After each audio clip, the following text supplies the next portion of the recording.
తెలుగు మాట్లాడే ప్రజలందరికీ నేడు శ్రీ కందుకూరి వీరేశలింగం పంతులు గారి జన్మదిన శుభాకాంక్షలు. కందుకూరి వీరేశలింగం గారు ఏప్రిల్ 16, 1848 సంవత్సరంలో రాజమండ్రిలో జన్మించారు.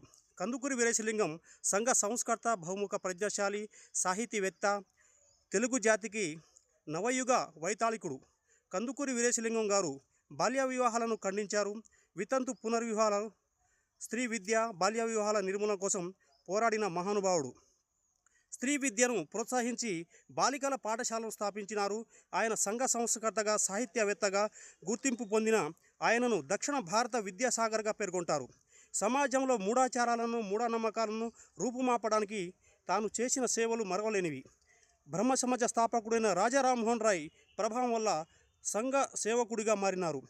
తొలి తెలుగు నవల రచయితగా తాను స్థాపించిన వివేకవర్ధిని పత్రిక మరియు రాజశేఖర చరిత్ర ద్వారా సమాజంలో చైతన్యపరిచారు.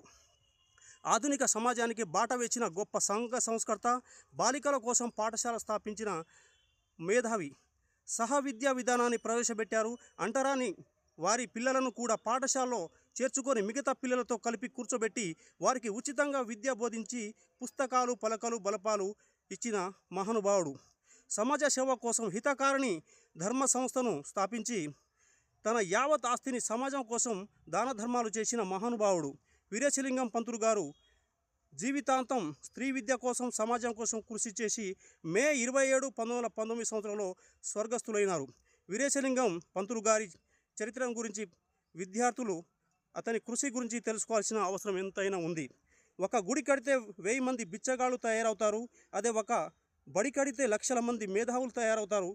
అంబేద్కర్ గారు అన్నట్టు వీరేశలింగం గారు నిరూపించారు. ఇటు doctor Venkat Nayak, rock artist.